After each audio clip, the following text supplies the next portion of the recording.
तुम्हीही चांदीचे दागिने किंवा वस्तू खरेदी करताय, तर ही बातमी तुमच्यासाठी आहे.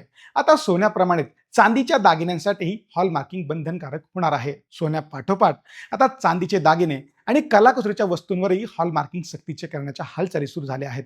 भारतीय मानक ब्युरोचे महासंचालक संजय गर्ग यांनी ही महत्वाची माहिती दिली आहे. चांदीची बाजारपेठ मोठी आणि विखुरलेली असल्याने ही व्यवस्था टप्प्याटप्प्याने लागू केली जाण्याची शक्यता आहे. तसं पाहायला गेलं तर देशात 2005 पासून चांदीचे हॉलमार्किंग ऐच्छिक होतं, तर सप्टेंबर 2025 पासून या उत्पादनांवर HUID क्रमांक दिला जात आहे. सध्या देशात चांदीच्या तपासणीसाठी 230 हॉलमार्किंग केंद्र कार्यरत आहेत. हॉलमार्किंगमुळे ग्राहकांना शुद्धतेची खात्री मिळेल आणि फसवणूक टळेल.